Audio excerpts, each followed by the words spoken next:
वायुदाब। तो वायुदाब क्या होता है, तो हमने ये बताया आपको कि ये हमारी पृथ्वी के चारों तरफ जो हवाओं का जो एक घेरा बना हुआ है उसका प्रेशर हमारी पृथ्वी पर जो चारों तरफ से पड़ता है, उस पृथ्वी पर लंबवत वायु के दाब को, वायु के वजन को, प्रेशर को वायुदाब कहते हैं। और वायुदाब को हम काहे से नापते हैं? बैरोमीटर से। बैरोमीटर से नापा जाता है। क्योंकि हम जानते हैं कि पृथ्वी पर सभी जगह एकदम सपाट नहीं है, कहीं पर ऊंचे ऊंचे पर्वत हैं, कहीं मैदान है, पठार है। इस तरीके से जहां पर वायुदाब अधिक होगा वो है स्थान कौन सा? समुद्र। क्योंकि समुद्र सबसे निचला होता है। और सबसे कम वायुदाब कहाँ पर होगा? पर्वतों पर, क्योंकि पर्वत बहुत ऊंचे होते हैं, इसलिए इनके ऊपर वायु की परतें कम होती हैं। वायुदाब को हम बैरोमीटर से नापते हैं। वायुदाब को मापने की जो इकाई होती है वो बड़ी इकाई बार होती है, या छोटी इकाई होती है क्या? मिली बार। क्या होती है? मिली बार। मैंने कल बताया था आपको कि ये समुद्र की सतह पर 1013.25 मिली बार होता है, जो सबसे ज्यादा होता है। कितना होता है? 1013.25 मिली बार, जो सबसे ज्यादा होता है। और अगर इसे मैं पारे के स्तंभ में नापूं, पारे के स्तंभ में नापते हैं हम, तो आता है 76 सेंटीमीटर। 76 सेंटीमीटर आता है पारे के स्तंभ में। ठीक है, सबसे ज्यादा होता है समुद्र की सतह पर। सबसे ज्यादा कम कहाँ होता है?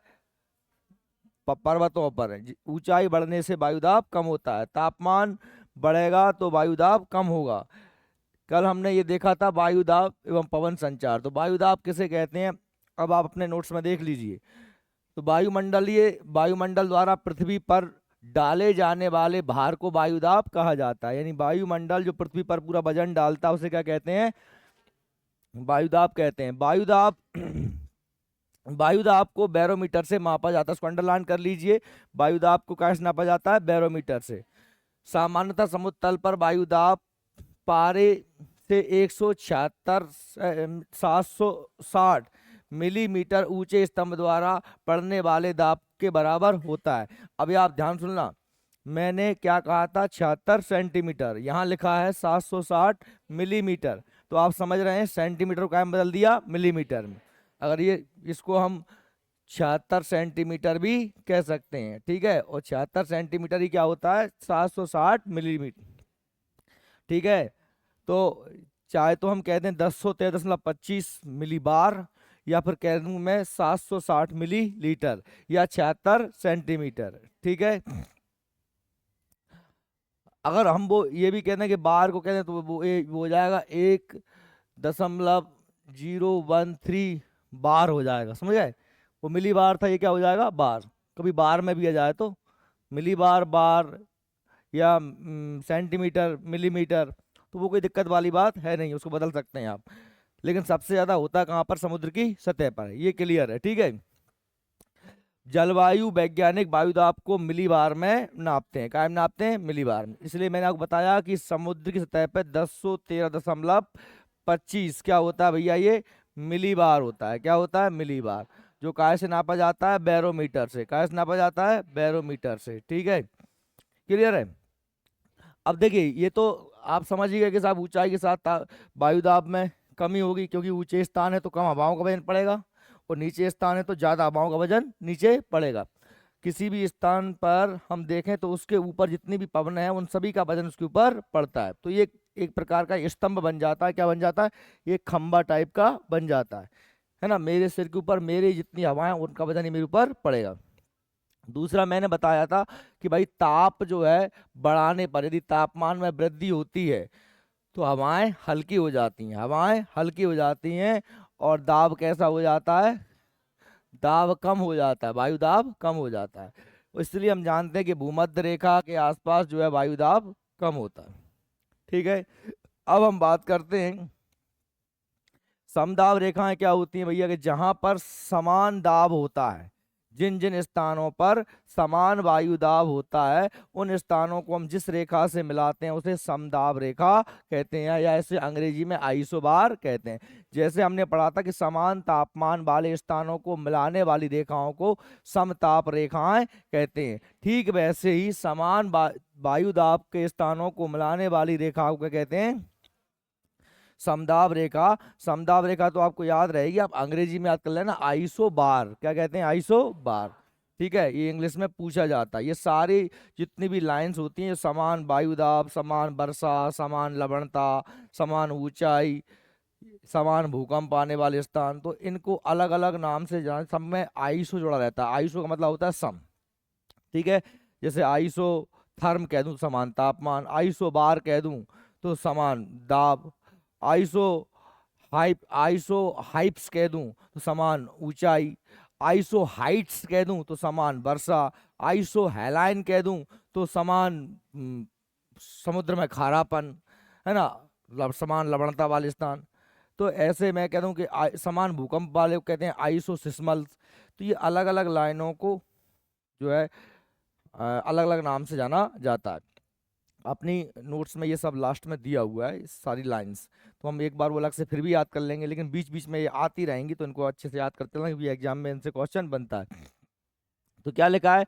समदाब रेखा वह कल्पित रेखा है, क्योंकि वास्तव में तो कोई रेखा है नहीं, ये कल्पित का मतलब हमने इमेजिन किया है, कल्पना करी है, हमने सोचा है, जो समुद्र तल पर समान वायुदाब वाले क्षेत्रों को मिलाती हैं। समदाब रेखाएं दाब प्रवणता को दर्शाती हैं। वे दूरी की प्रति इकाई पर दाब के घटने की दर को दाब प्रवणता कहते हैं। अब दाब प्रवणता क्या होते हैं भाई? जैसे जैसे दूरी बढ़ती जाएगी, दूरी की प्रति इकाई दाब के घटने की दर को, दूरी बढ़ेगी तो दाब भी उनमें बढ़ जाए, दूरी बढ़ेगी तो दाब क्या हो जाएगा? घट जाएगा। तो दाब घटने की दर कि कितनी दूरी घटने पर कितना दाब घट जाता है, उसे क्या कहते हैं? दाब प्रवणता कहते हैं। ठीक है, वायु दाब का महत्व क्या है? तो भाई वायु दाब का महत्व ये है कि हम जानते हैं कि जो हमारी दुनिया में हवाएं चलती हैं, क्या चलती हैं? हवाएं, तो वो वायु दाब के कारण ही चलती हैं। जहां वायु दाब ज्यादा होता है, हवाएं वहां से चलती हैं कम वायु दाब की ओर। बात समझ में आ रही है? हवाएं काय की वजह से चलती हैं? वायु दाब की वजह से। तो भाई देखिए, वायुमंडलीय दाब में परिवर्तन से वायु में क्षैतिज गति, क्या है? क्षैतिज गति का मतलब क्या होता है? हवाएं आड़ी चलती है ना, उधर से इधर ही चलेंगे हवाएं, तो वायु में क्षैतिज गति उत्पन्न होती है और पवन चलती है। तो पवन चलने के लिए, हवा चलने के लिए क्या जरूरी होता है? वायु दाब। पवन तापमान व आर्द्रता दोनों को प्रभावित करती है। पवन जो है वो किसको? तापमान को और आर्द्रता को प्रभावित करती है। कैसे करती है? मैंने कहा कि साहब अभी हमारे यहाँ गर्मी सी पड़ रही थी, जरा पूरब की हवा चल जाए ठंडी, तो हमारा माहौल तापमान कैसा हो जाएगा? ठंडा हो जाएगा। या फिर अभी पश्चिम की हवा चल जाए, जो हमारे यहाँ चलती है गर्मियों में लपट लू, तो पूरे में एकदम गर्मी हो जाएगी। ठीक है, तो पवन किसे प्रभावित करती है? तापमान को प्रभावित करती है और आर्द्रता को। आर्द्रता किसे कहते हैं? ह्यूमिडिटी। भाई बात, वर्षा कौन लेके आएगा? हवा लेके आएगी। वर्षा कौन लेके आएगा? हवा लेके आएगी। तो ये दोनों चीजों को, तापमान को और आर्द्रता को, हमारे वायुमंडल में जो नमी आ जाएगी काय की वजह से? हवा की वजह से। यदि हवा समुद्रों से हमारी तरफ आ रही है तो अपने साथ क्या लेके आएगी? जलवाष्प लेके आएगी, पानी का भाप लेके आएगी। ठीक है, अब देखिए, हमने कल आपको समझाया था कि पूरे वायुमंडल में, हमारे जो वायुमंडल है उस पर ये हमारा पूरा का पूरा जो पृथ्वी है, उस पर 7 वायुदाब की पेटियों का निर्माण होता है। यह वायुदाब की पेटियां तापमान के क्षैतिज वितरण के कारण पड़ती हैं। क्या कारण? क्षैतिज मतलब आप जानते हैं जो आड़ा है, ये वास्तव में अक्षांश रेखा है। आड़ी रेखाओं का कहते हैं अपन अक्षांश रेखाएं। जो ग्लोब पर खड़ी रेखाएं होती हैं उन्हें क्या बोलते हैं? देशांत रेखाएं बोलते हैं। तो आप देख पा रहे हैं कि अलग अलग जो है पेटियां बनती हैं। ये सबसे पहले हमने जो बात करी है भाई, वो जो हमारा भूमध्य रेखीय क्षेत्र है, कौन सा है? भूमध्य रेखीय। तो भूमध्य रेखा, ये हमारी जो बीच में रेखा है कौन सी है? भूमध्य रेखा। इसका नंबर 0 डिग्री होता है, और इस रेखा के 5 या 10 डिग्री ऊपर, 10 डिग्री ऊपर यानी नॉर्थ में, 10 डिग्री नीचे अर्थात साउथ, ये जो पूरी पट्टी बन रही है, यहाँ पर गर्मी पड़ती है साल भर। क्यों पड़ती है? क्योंकि ये पृथ्वी के बिल्कुल मध्य का भूभाग है। मध्य का क्षेत्र होने के कारण यहाँ सूर्य की किरणें साल भर सीधी पड़ती। इसलिए यहाँ पर गर्मी ज़्यादा पड़ती है। इसलिए हम इस क्षेत्र को क्या कहते हैं, इसे कहते हैं विषुवत रेखीय या भूमध्य रेखीय निम्न वायुदाब का क्षेत्र। इस क्षेत्र को हम डोलड्रम भी कहते हैं। क्या कहते हैं? डोलड्रम। डोलड्रम इसलिए कहा जाता है क्योंकि यहाँ पर मौसमी घटनाएं स्थिर नहीं होती हैं। यहाँ बहुत ज़्यादा गर्मी पड़ने के कारण वायुदाब बहुत ही कम होता है, और वायुदाब कम होने के कारण ऊपर से और नीचे से हवाएं इस तरफ बहती हैं। ठीक है, ये हवाएं इस तरफ प्रवाहित होती हैं, और इस वजह से यहाँ के वायुमंडल में नमी बहुत ज़्यादा होती है, क्योंकि तापमान जब ज़्यादा होगा तो समुद्र का पानी भाप ज़्यादा बनेगा, भाप बनेगा तो उसी वायुमंडल में रहेगा, ऊंचा उठेगा, ठंडा होगा और वर्षा करेगा। तो यहाँ पर इस क्षेत्र में हर दिन वर्षा होती है शाम को लगभग लगभग। जैसे कि जून जुलाई के महीनों में हमारे इधर जिस दिन ज़्यादा धूप पड़ती है, गर्मी होती है, उस दिन शाम को वर्षा होती ही होती है। तो वो यहाँ पर ऐसा मौसम हर दिन ही रहता है, बरस भर रहता है, इसलिए यहाँ साल भर पानी बरसता रहता है। वायुमंडल में भयंकर नमी होती है। अब ये क्षेत्र अगर आप पृथ्वी पर देखेंगे तो आपको समझ में आएगा कि ये जो सारे देश जो कि भूमध्य रेखा के आसपास हैं, उन उन सभी देशों में देखिए, अब भूमध्य रेखा जो हमारी है कहाँ पर, ये 0 डिग्री भूमध्य रेखा। तो इस पर आप देखेंगे ये सभी, चाहे तो ये अफ्रीका के देश हों यहाँ पर, या फिर ये हमारे इंडोनेशिया मलेशिया ये देश हों, या फिर यहाँ पर, क्योंकि वहाँ की जो समुद्र है, तो यहाँ पर ये Kenya, Rwanda, Uganda, Congo, Tanzania, है ना, ये सारे देश, यहाँ भयंकर गर्मी पड़ती है, और यहाँ पर बहुत घने जंगल होते हैं, क्योंकि जब पानी बरस रहा है तो स्वाभाविक सी बात है जंगल तो घने होंगे ही होंगे। ऐसे ही दक्षिण अमेरिका के घने जंगल अमेजन नदी के आसपास ब्राजील गुयाना में, या इंडोनेशिया वगैरह इधर ये पपुआ न्यू गिनी।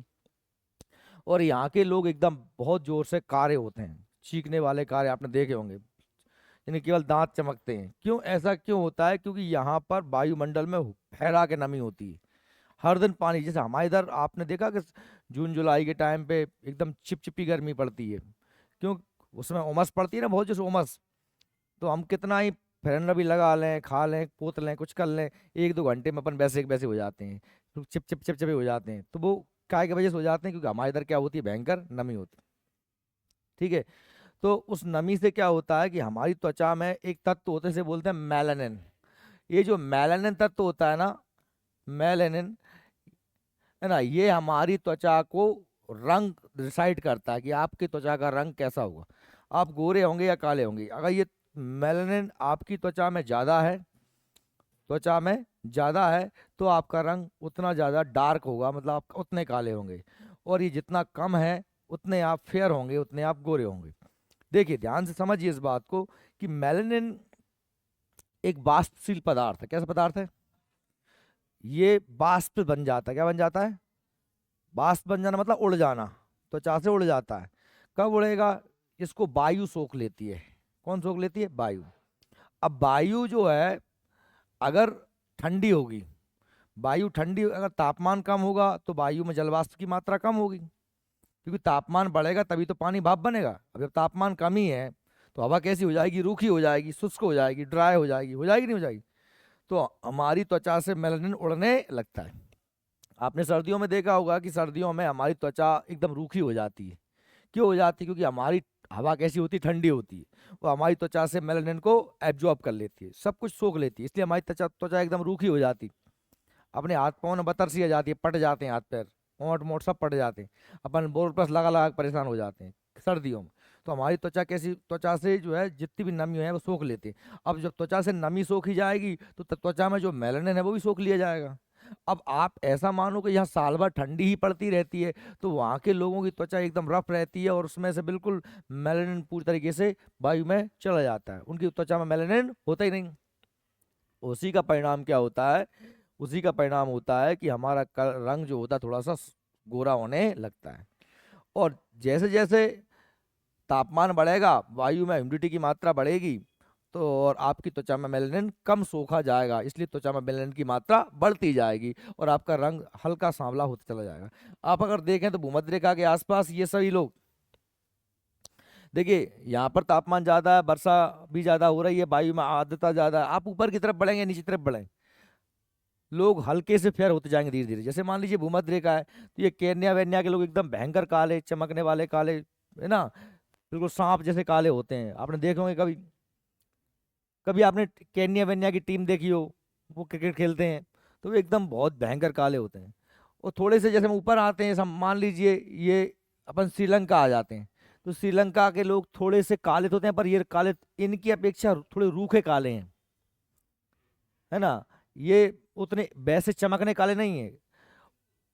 फिर हम अगर इंडिया में देखें तो अपन यहाँ जाए अपने दक्षिण भारत में, या अन्ना भाई तमिलनाडु के, ये थोड़े से और कम काले हैं कि श्रीलंका की अपेक्षा। फिर थोड़े और ऊपर आ जाएं, ये महाराष्ट्र वगैरह के लोग और कम काले हैं। फिर अपने मध्य प्रदेश में आ जाओ तो हम थोड़े से और कम काले हैं, खैरे टाइप के हो गए, क्योंकि हम गोरे भी नहीं है, हम एकदम काले भी नहीं है, बीच वाले हम, है ना।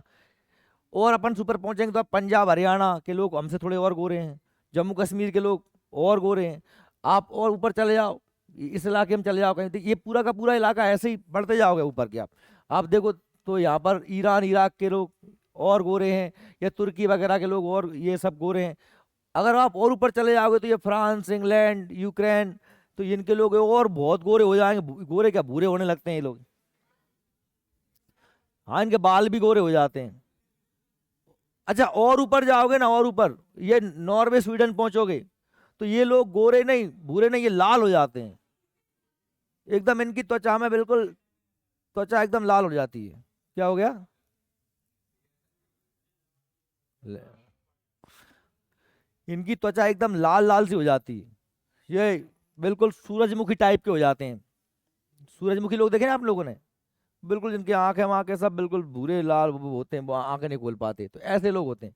और ये लोग बहुत ज्यादा लाइट को सहन नहीं कर पाते, क्योंकि इनके इधर इन्हें आदत ही नहीं होती लाइट की ज्यादा, क्योंकि यहाँ पर प्रकाश हमेशा बहुत ही तिरछा पड़ता है, बहुत ही कम तो ये लोग जो होते हैं ये बहुत ज्यादा गोरे होते हैं, क्योंकि इनकी त्वचा में मेलानिन बहुत ही कम होता है। यहाँ साल भर सर्दी पड़ती रहती है।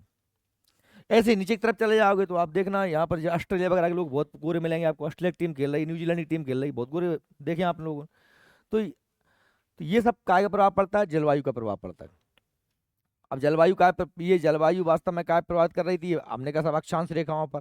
आप निम्न अक्षांशों पर थे तो गर्मी ज्यादा थी, और उच्च अक्षांशों पर तो सर्दी ज्यादा है।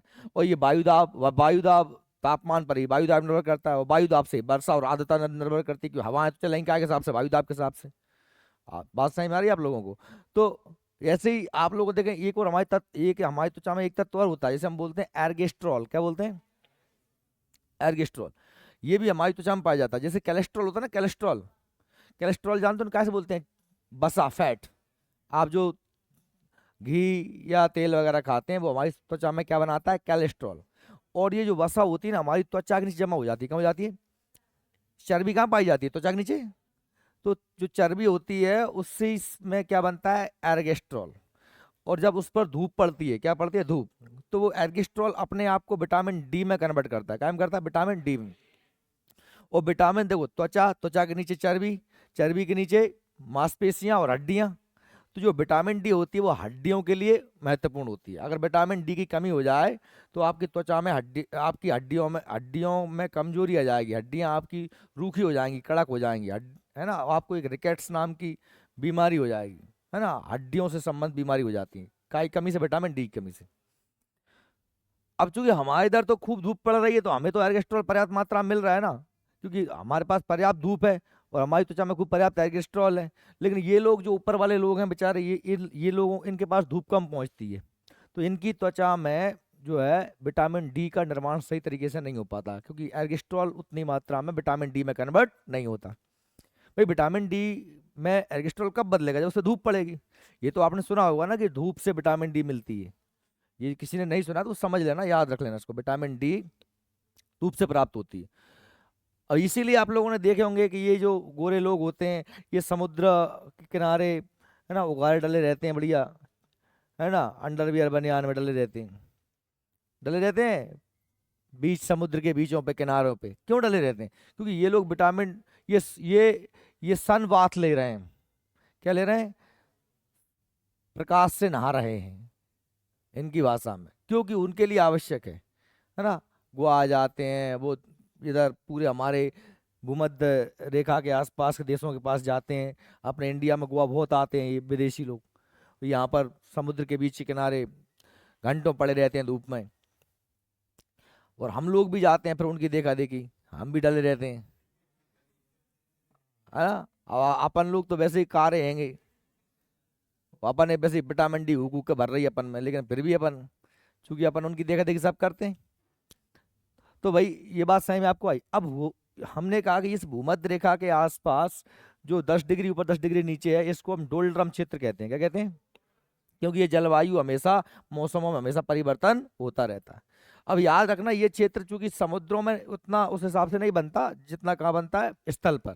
कहाँ बनता है? स्थल पर, ठीक है। क्योंकि वर्षा जो है और जंगल, जीव जंतु सब ज्यादातर कहाँ पाए जाते हैं? जमीन पर पाए जाते हैं, ठीक है। तो भाई तो ये हमारा जो है एक पेटी हो गई, जिसे हमने नाम दिया था भूमध्य रेखीय पेटी। क्या दिया था? भूमध्य रेखीय। अब भूमध्य रेखीय कैसी वायुदाब की पेटी थी? ये निम्न वायुदाब की पेटी। अब उसके ऊपर, ये भूमध्य रेखा से ऊपर देखिए, ये ऊपर भूमध्य रेखा के ऊपर कितना? 30 से 35, 30 से 35 नॉर्थ में और 30 से 35 साउथ में, ठीक है। 30 से 35 साउथ में। बात सही में आ रही है सब लोगों को? अक्षांश रेखा है 30 से 35 उत्तर की ओर और 30 से 35 दक्षिण की ओर। यहाँ पर क्या हुआ है? यहाँ पर इसे हम कहते हैं उप उष्णीय कटिबंध उच्च वायुदाब। क्या कहते हैं? उपोष्ण कटिबंध उच्च वायुदाब कहा जाता है। क्यों कहा जाता है भाई? क्योंकि यहाँ पर तापमान कम है, और तापमान कम होने के कारण हवाओं में वजन ज्यादा है। हवाओं में वजन ज्यादा है तो वायुदाब ज्यादा होगा। कल समझाया था मैंने आप लोगों को। और साथ में ही जब हवाओं में वजन ज्यादा होगा तो आप एक चीज देख पा रहे हैं कि इस तरफ भी निम्न वायुदाब है, इसके ऊपर उपध्रुवीय निम्न वायुदाब है। बात समझ में आ रही क्या? ध्रुवों से पहले ये क्या है? उपध्रुव है। उपध्रुव ये क्या है? ये उच्च वायुदाब ध्रुवीय क्षेत्र। देखो कुल पेटियां हैं कितनी, एक तो बीच वाली है, यहाँ पर भूमध्य रेखीय निम्न वायुदाब का केंद्र है। फिर भूमध्य रेखा के दोनों तरफ कैसा है? उपोष्ण उच्च वायुदाब। उच्च वायुदाब मतलब यहाँ पर जो है तापमान कम है, तो यहाँ वायुदाब कैसा है? ज्यादा है, ठीक है। ये दोनों, फिर इसके ऊपर भी ध्रुवों से पहले उपध्रुवीय निम्न वायुदाब, उपध्रुवीय निम्न वायुदाब। दिख रहा है क्या? तो यहाँ पर क्या है? तापमान वापस बढ़ गया। कैसे बढ़ गया? क्योंकि ये जो हवाएं गर्म होकर ऊंची उठी, वो आधी ऊपर पहुंच गई और आधी नीचे आ गई। बात समझ में आ रही है क्या? ये जो हवाएं ऊंची उठी और ऐसी चली गई, तो इससे क्या बना भाई? ध्रुवों से पहले उपध्रुवीय निम्न वायुदाब। क्योंकि यहाँ पर इन हवाओं ने, भूमध्य रेखीय पवनों ने इसको क्या कर दिया? गर्म कर दिया। समझ में आ गया क्या मेरी बात? तो इसलिए ये कैसा बन गया? निम्न वायुदाब। अब ये तो ध्रुव है, ऊपर 80 से 90 नॉर्थ में, 80 से 90 साउथ में। तो यहाँ पर हमेशा क्या पड़ती रहती है? बहुत ज्यादा ठंड पड़ती रहती है, साल भर बर्फ जमा रहता है। इसलिए बर्फ जमा होने के कारण यहाँ पर क्या होता है भैया? यहाँ पर बहुत ही ज्यादा तापमान कम होता है और उच्च वायुदाब बनता है। क्या बनता है? तो आप देख रहे हैं कि ये ध्रुवीय उच्च वायुदाब की पेटी दो, ठीक है, एक जा और एक जा। फिर उपध्रुवीय निम्न वायुदाब दो, 4 हो गई। फिर देखिए उपोष्ण उच्च वायुदाब की 2, 6 और 1 विषुवत रेखीय निम्न वायुदाब की 7। अब आप देख रहे हैं उच्च वायुदाब की 2 जे हैं और उच्च वायुदाब की हमारी 2 जे हैं। 2 ध्रुवीय हैं और 2 उपोष्ण उच्च वायुदाब की। तो उच्च वायुदाब की 4 हैं और निम्न वायुदाब की 3 है। एक तो भूमध्य रेखा वाली है और एक उपध्रुवीय। कौन सी है? उपध्रुवीय, ठीक है। सही में आ गई? अच्छा, अब हवाएं हम जानते हैं कि साहब उच्च वायुदाब से निम्न वायुदाब की ओर चलती हैं। अब ऊपर उच्च वायुदाब है, उसके नीचे कैसा है? निम्न वायुदाब। तो सबसे पहले हम ये देखते हैं, देखो सबसे पहले हवा चलेगी उच्च वायुदाब से निम्न वायुदाब की ओर, चली।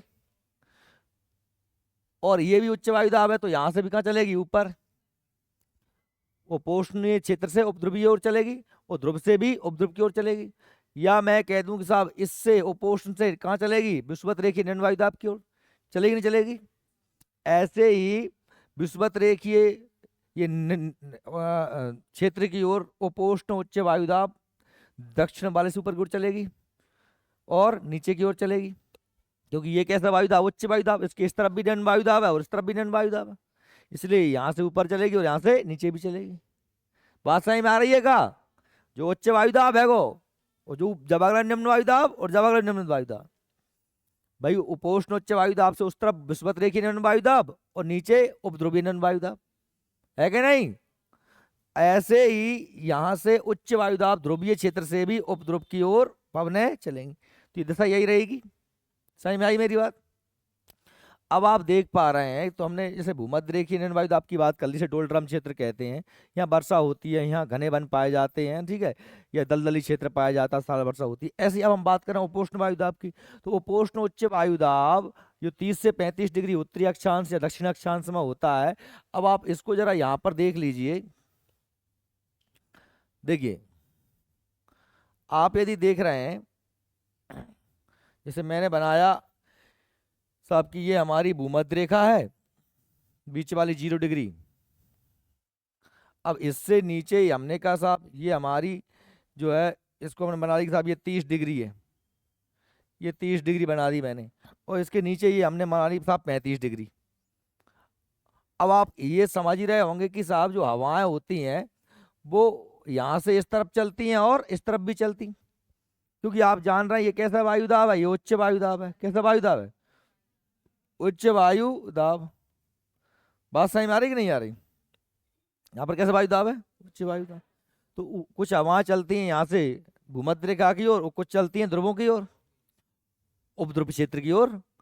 आई बात समझ में? अब क्या होगा, जैसे आज से जब सैकड़ों साल पहले जब आधुनिक जहाज पानी के नहीं थे, तो पहले पाल वाले जहाज चलते थे। पाल वाले जल समझते हो ना, इनके ऊपर बड़े बड़े पाल लगे रहते थे और वो हवा के उससे प्रवाह से बहते थे। सभी लोग समझते हैं ना पाल वाले जहाज, है ना।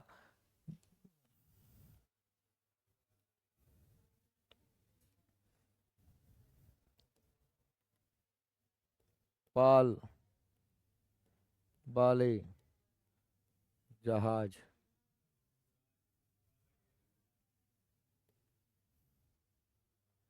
ये कौन से जहाज आ गए?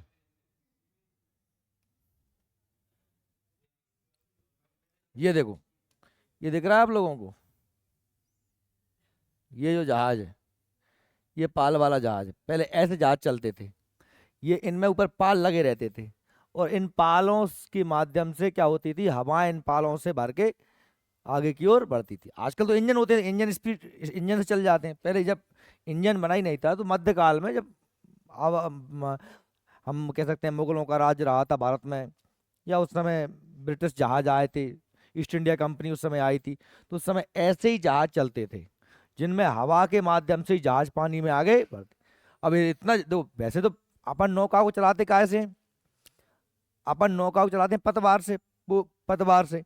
अब छोटी मोटी नौका है तो पतवार चल जाएगी, लेकिन अब तुमने उसमें बहुत कुंटलों से माल भर रखा है, जहाज में बहुत वजन रखा है, तो इतनी भारी नौका को कौन खेगा, मतलब कौन, कितनी ताकत लगेगी। तो इसलिए उसमें हम क्या का उपयोग करते थे, इन पालों का। इन पालों में हवा भरती थी, हवा के माध्यम से जहाज आगे की ओर ढकल जाते थे। बात सही में आ रही मेरी? अब आप यहाँ पर समझिए कि भाई हो क्या रहा है। जैसे मान लीजिए कि कोई पानी का जहाज ब्राजील से, दक्षिण अमेरिका से, उसको जाना है कहाँ पर, इधर अफ्रीका में जाना है, ठीक है। यहाँ से कोई जहाज वाला अपनी जहाज लेकर के आगे बढ़ा और बड़ा बड़ा बड़ा वो चारा वो यहाँ आ गया। अब यहाँ जैसे ही आया तो उसका जहाज रुक के रह गया। क्यों रुक के रह गया? क्योंकि आप जान रहे हो कि आधी हवा जा रही थी ऊपर की ओर, आधी हवा जा रही थी नीचे की ओर, और ये बीच में तो हवा एकदम 30 से 35 के बीच में है। हवाएं कैसी हो गई? शांत हो गई, चल ही नहीं रही हमारे बीच में। और 30 से 35 मतलब कोई छोटा मोटा क्षेत्र थोड़ी है। अरे दो अक्षांशों के बीच की दूरी 111 किलोमीटर होती है। तो 35 मतलब लगभग 500 किलोमीटर का एरिया हो गया ये। 35 मतलब 5 अक्षांश हो गई ना। और 5 अक्षांश मतलब कितना लगभग लगभग। अरे दो अक्षांशों के बीच की दूरी कितनी होती है? 111 किलोमीटर होती कि नहीं होती? ये तो मैंने याद करवाया कि तुम्हें नहीं करवाया। तो 5 अक्षांशों में कितना हो जाएगा? पाँच, लगभग लगभग 550 किलोमीटर के आसपास का एरिया हो जाएगा कि नहीं हो जाएगा? तो इतने एरिया में ये लोग, अब इनका जहाज फंस गया। अब जहाज पूरा ऊपर नीचे होने लगा और आगे जहाज बढ़ ही नहीं रहा क्योंकि हवाएं एकदम शांत हो गई। तो ये घबराए बेचारे नाविक। और इन्होंने अपना जो कुछ भी सामान था, एक्स्ट्रा मटेरियल सामान था, उसमें जो है सामान को फेंका। क्या होता था कि अमेरिका में से ये लोग घोड़े लेके आते थे अफ्रीका में। या यहाँ देखो, ये यहाँ पर भी है और ऐसा कैसा कंडीशन यहाँ पर भी है कि नहीं? भाई यहाँ पर भी ये दक्षिणी अक्षांश है तो इधर उत्तरी अक्षांश है। तो इधर से ये घोड़े लेके अगर यूरोप की ओर आ रहे हैं, और यहाँ पर क्या है, घोड़ों से खेती होती है यूरोप में। तो ये लोग यहाँ आ रहे थे। अब आ रहे थे तो यहाँ फंस के रह गए क्योंकि हवा नहीं चल रही थी। तो इन लोगों ने पहले तो सामान फेंका, जो कुछ भी था उनका खाने पीने का एक्स्ट्रा सामान था, वजन कम हो जाए। पर उससे भी काम नहीं चला। तो उन लोगों ने फिर जो है, अब आदमी तो कूदेंगे नहीं, उन्होंने घोड़ों को फेंकना शुरू कर दिया। तो उस जहाज़ों में से घोड़े फेंक दिए। अब घोड़े फेंक दिए तब भी जहाज जो है रुका ही खड़ा, रुका, ये आगे नहीं बढ़ रहा क्योंकि हवाई हवाई नहीं है ना वहां पर। तो फिर उन्होंने जहाज को लौटाना शुरू कर दिया, तब भी ऐसा हो रहा। लेकिन जब वो जहाज नीचे की ओर लेके आए या जहाज को इधर की ओर लेके आए, तब जहाज कैसा हुआ? शांत हुआ। तो उन लोगों ने फिर ये बात आकर के यहाँ पर बताई होगी कि भाई यहाँ पर तो ऐसा होता है, क्योंकि फिर बहुत सारे जहाज वालों के साथ ऐसा हुआ। इसलिए इन अक्षांशों का नाम, जो 30 से 35 डिग्री, इनका नाम क्या पड़ गया? उन घोड़े फेंकने के कारण क्या पड़ गया? अश्व अक्षांश। बात सही में आ रही है आप लोगों को? क्या पड़ गया? अश्व अक्षांश। क्लियर है? तो इन्हें अपन अश्व अक्षांश भी कहते हैं। तो ये लिखा था ना अश्व अक्षांश। तो देखिए ये क्या है? अश्व अक्षांश। ये 30 से 35 उत्तर और 30 से 35 दक्षिण। ये वास्तव में क्या है? थे उच्च वायुदाब के केंद्र थे। अब इसके बाद में आता है निम्न वायुदाब। अब निम्न वायुदाब उपध्रुव की ओर और निम्न वायुदाब उपध्रुव की ओर, उत्तर में और दक्षिण में। तो हवा नीचे की ओर चलती हैं। अब हवा जब उपोष्ण उच्च वायुदाब से कहाँ चलेंगी? उपध्रुवीय निम्न वायुदाब की ओर चलेंगी। अब क्या होता है, जैसे मान लीजिए आप दुनिया में आप देखेंगे तो जैसे मान लीजिए कोई मछुआरे हैं। जैसे मान लीजिए ये है क्षेत्र हमारा, ये भूमध्य रेखा तो ऊपर हो गई थी, थोड़ा सा नीचे बना देते हैं समझाने के लिए आपको। ये देखिए कि जैसे ये भूमध्य रेखा है और ये हमारा 30 से 35 डिग्री वाला एरिया हो गया। हो गया 30 से 35 डिग्री वाला। अब मान लीजिए यहाँ से कोई, अब ये तो आपको पता है कि ऊपर की ओर चल रही हैं हवाएं और नीचे की ओर हवाएं चल रही हैं। क्लियर ना? अब इधर तो कुछ है नहीं महाद्वीप वगैरह, इधर तो बिल्कुल पानी और फिर बर्फ वगैरह। आप देखेंगे ये हमारा जो नीचे वाला क्षेत्र है उपध्रुवीय क्षेत्र। तो ये 30 से 35 तो यहीं पर था, ये 30 है और ये 35 है। इसके बाद क्या आएगा? ये 40 आएगा, 50 आएगा, 60 आएगा। यही आएगा नहीं आएगा? अब क्या है कि मान लीजिए कोई नाविक, कोई मछुआरा मछली पकड़ने समुद्र में गया। अब उस समुद्र में गया, उसने जैसे ही 35 को क्रॉस किया, यहाँ पहुंचा वो। अब यहाँ जैसे ही पहुंचा तो अब उसने खूब मच्छी मछली पकड़ ली। अब और थोड़ा लालच आता रहा दिमाग में, तो वो और आगे बढ़ता गया। और आगे मच्छी इधर से जाने में तो कोई दिक्कत नहीं आई क्योंकि इधर से हवा किधर चल रही है? इधर ही चल रही है। और जब उसने इधर खूब मछली पकड़ ली और 40 डिग्री पे वो सोच रहा कि भाई अब तो घर ही लौट चलूं, तो आप उसकी नाव किधर बह रही है? उल्टी इधर ही। बात सही में आ रही है? वो पूरी ताकत लगा रहा है और वो नाव उल्टी इधर ही बह रही है। तो ये 40 पे, 50 पे, 60 पे नाव, और मौसम मौसम बिल्कुल, हवाएं बहुत तेज हो गई उस इलाके में जाके। तो इसलिए इन्हें नाव मछुआरों ने, है ना, गरजते 40, चीख भयंकर 50, चीखते 60, इन ऐसे इनको नाम दिए। और ये याद रख लेना, ये कहाँ पर दिए हैं? दक्षिणी गोलार्ध में। ये उत्तरी गोलार्ध में दिए, कहाँ दिए हैं? दक्षिणी गोलार्ध। क्योंकि इस तरफ नीचे आगे कोई, अगर यहाँ कोई यहाँ मान लो यहाँ फंस जाए कहीं, तो वो घूम फिर के इधर कहीं ना कहीं पहुंच जाएगा। यहाँ तो महाद्वीप है, तो यहाँ उसके लिए कुछ जगह नहीं थी, इसलिए, है ना, चीखते 50 भयंकर, चीखते 40, भयंकर 50, ऐसे इस तरीके से इनके नाम दिए गए हैं। ठीक है, प्रचंड 50, चीखते 60, ऐसे इनको नाम दिए गए। समझ गए मेरी बात? समझ में आ गई कि नहीं आई? क्या कहा मैंने कि भाई नौकाएं इन अक्षांशों में फंस के उल्टी बहने लगती हैं। ठीक है, तो ये हमारा, इसके बाद में हमारा लास्ट में क्या, हमारा ध्रुवीय क्षेत्र। तो ध्रुवीय क्षेत्रों से हवाएं किस तरफ चलती हैं? उपध्रुवीय क्षेत्र, क्योंकि ध्रुव में कैसा है, उच्च वायुदाब, तो हवाएं। अब आप देख रहे हैं 3 प्रकार की हवाएं आपको देखने को मिल गई। देखिए ये 3 प्रकार की हवाएं हैं, जरा इनको देखिएगा आप। 3 प्रकार की हवाएं। सबसे पहली हवाएं जो हमारी उपोष्ण उच्च वायुदाब, उपोष्ण उच्च वायुदाब 30 से 35 उत्तर में, 30 से 35 दक्षिण में, इनसे हवाएं चलती हैं हमारे, किस तरफ चलेंगे बताओ? विषुवत रेखा की ओर। इस तरफ भी और इस तरफ भी चल रही है ना। ये हवाएं कहाँ चल रही हैं? विषुवत रेखा की ओर चल रही। ठीक है, दूसरी हवाएं जो हमारी हैं वो चल रही हैं उपध्रुवीय निम्न वायुदाब की ओर। कहाँ चल रही हैं? उपोष्ण उच्च वायुदाब से उपध्रुवीय निम्न वायुदाब की।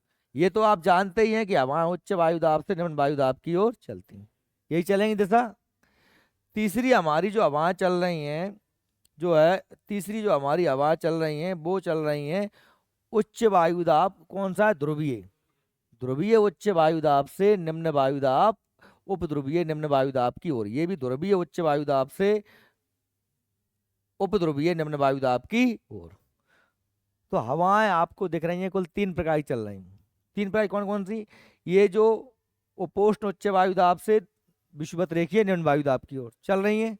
दूसरी ये और ये एक कलर से बनाई है मैंने, तो उपोष्ण उच्च वायुदाब से उपध्रुवीय निम्न वायुदाब की ओर, उत्तर में भी और दक्षिण में भी। और लास्ट में ध्रुवीय उच्च वायुदाब से उपध्रुवीय निम्न वायुदाब की ओर, उत्तर में भी और दक्षिण में भी चल रही हैं। तो इन हवाओं को हम कहते हैं स्थायी हवाएं। क्या कहते हैं? स्थायी हवाएं। ये साल भर ऐसी चलती रहती हैं। ठीक है, इसलिए इसका नाम क्या है? स्थायी हवाएं। अच्छा, अभी हम हवाओं के प्रकारों को बाद में देखते हैं। पहले हम यहाँ पर ये समझ लेते हैं कि ये जो हवाएं हैं ये मैंने ऐसी बनाई हैं, जबकि आप देख रहे हैं कि आपके इसमें कुछ अलग टाइप से बन रही हैं। इधर इधर इधर इधर इधर इधर बन रही ना। अब इसको जरा मैं अगर आपको समझाऊं तो आप देखिए, देखिए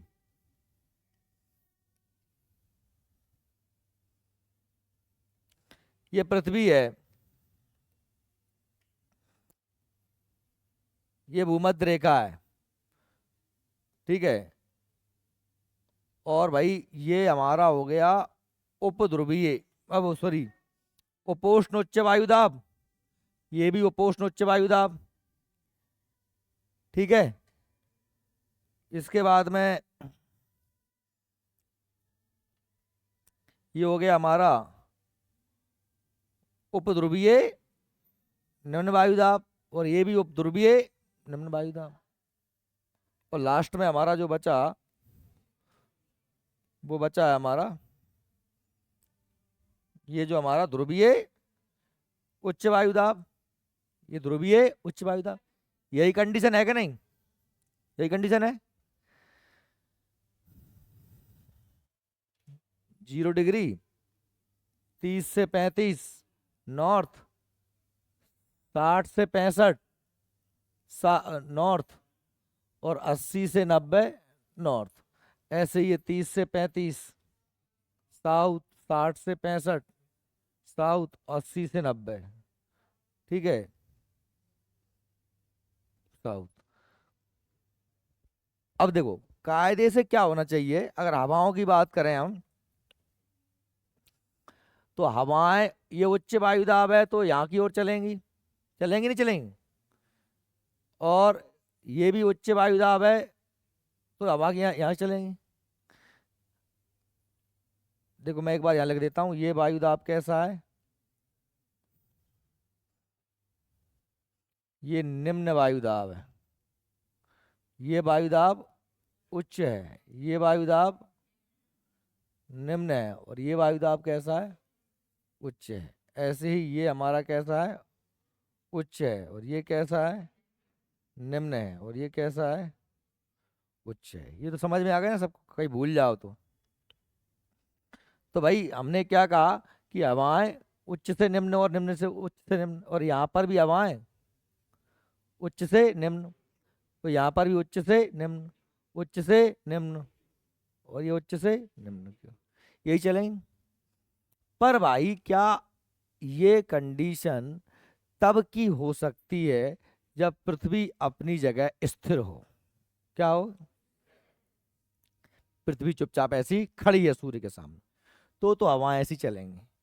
अब हम जान रहे हैं कि हमारी पृथ्वी इस तरीके से घूम रही है, इस तरीके से घूम रही है। जब घूम रही है तो ये हवाओं की दिशा जो है बदल जाएगी। क्या हो जाएगा? तो चलेंगी तो हवाएं ऐसी, पर ये मुड़ जाएंगी। क्यों मुड़ जाएंगी? क्योंकि हमारी पृथ्वी घूम रही।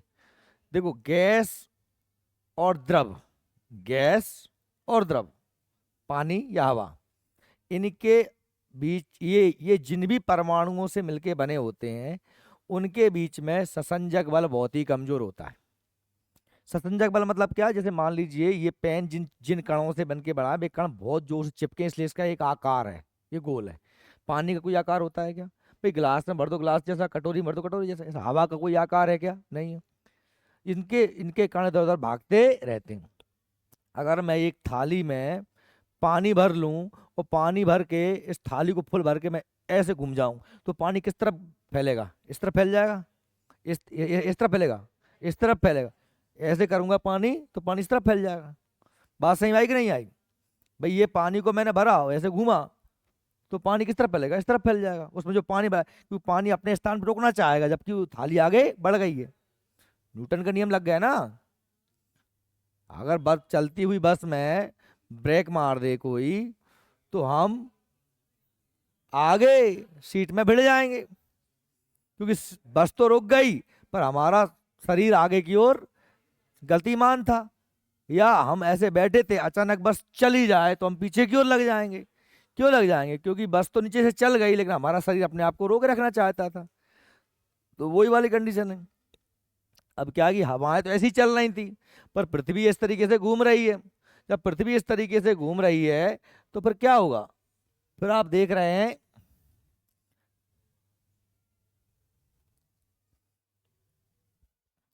कि ये जो हवाएं हैं, ये जो हवाएं हैं, ये थोड़ी सी मुड़ जाएंगी। कैसी मुड़ जाएंगी?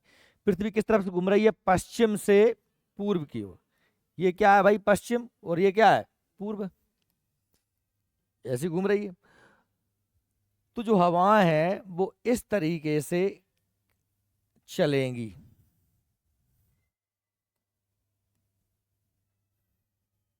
इस तरीके से चलेंगी। कैसे चलेंगी? तो दिशा वही की वही रहने वाली है। आप समझिए यहां पर, क्योंकि पृथ्वी इस तरीके से घूम रही है। अब घूम रही है तो हवाएं ऐसी मुड़ जाएंगी, जैसे कि उच्च हवाएं यहां पर कहाँ चल रही थी? उच्च वायु दक्षिण वायु दाब की ओर। अब इसकी दिशा कैसी हो जाएगी? ऐसी। वैसे मैंने कैसी बनाई थी? ऐसी बनाई थी ना, सीधी। अब ये कैसी हो गई? तिरछी हो गई। और यहाँ पर भी कैसी हो जाएगी हवा? उच्च वायु दाब से निम्न वायु दाब की ओर। और यहाँ पर भी कैसे हो जाएगी? उच्च वायु दाब से निम्न वायु दाब की ओर। ऐसे यहाँ क्या हो जाएगी? उच्च वायु दाब से निम्न वायु दाब की ओर, उच्च वायु दाब से निम्न वायु दाब की ओर, उच्च वायु दाब से निम्न वायु दाब की ओर। बात सही में आ रही? क्या मैं और सरल समझा दूं तुम्हें? हवा ऐसी चलेंगी, ऐसी। हवाओं की दिशा ये हो जाएगी, यहाँ हवाओं की दिशा, सॉरी, यहाँ हवाओं की दिशा ऐसी हो जाएगी। कैसी हो जाएगी? ऐसी। सही में आ रही है कि नहीं आ रही मेरी बात? यहाँ पर कैसी हो जाएगी? ये, इसको अच्छे से समझ लेना।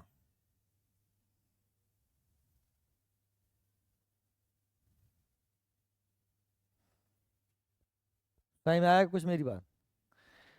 ये काय की वजह से हो रहा है, पृथ्वी की घूर्णन गति के कारण हवाएं मुड़ जाती हैं। अब कहाँ किधर मुड़ रही हैं?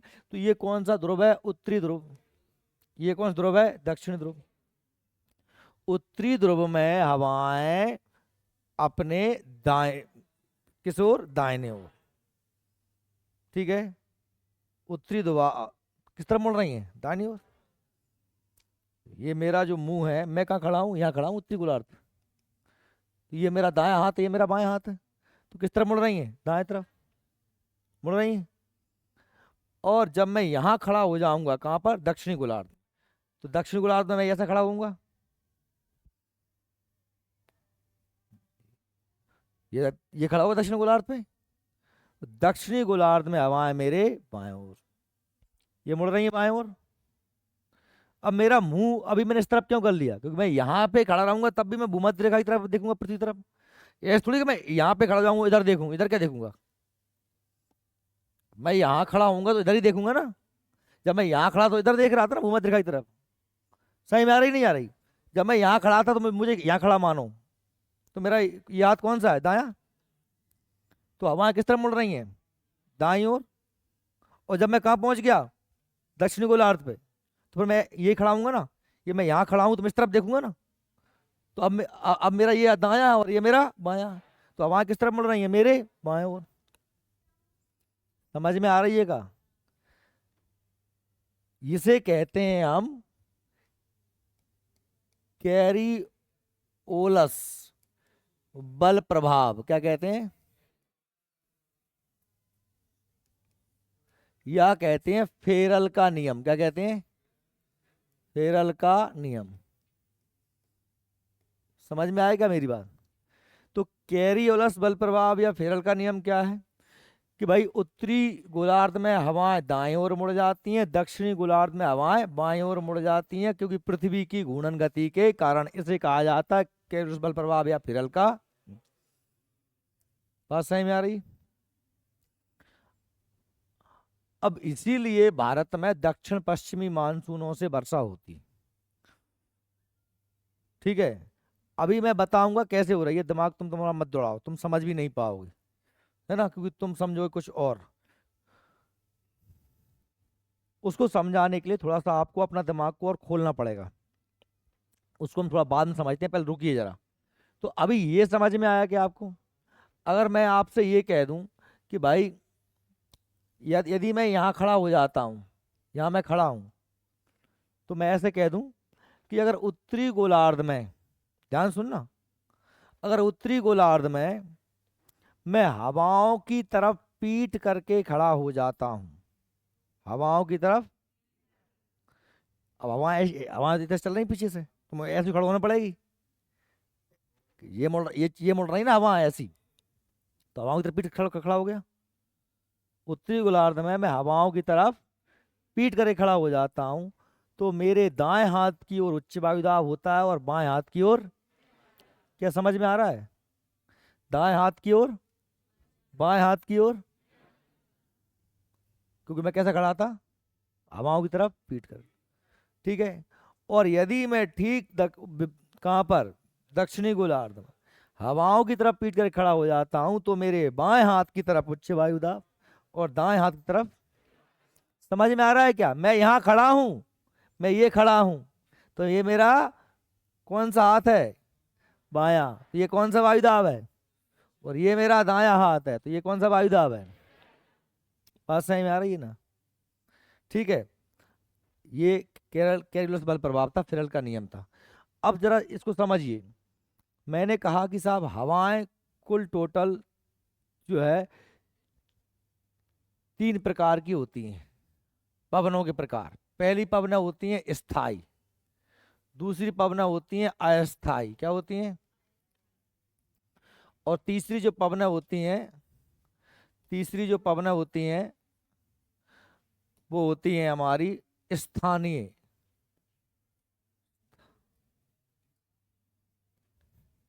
स्थानीय। अब उसमें मत घुसो, तुम इधर देख लो। पहली पवनें बताई मैंने स्थायी पवनें, क्योंकि स्थायी तो मैं तुम्हें पढ़ा चुका हूँ अभी हाल। और स्थायी पवनों को आप देखोगे तो ये मैं पढ़ा चुका हूँ आपको। देखो कौन सी पवन है, स्थायी पवन है। स्थायी पवनें 3 प्रकार की होती हैं।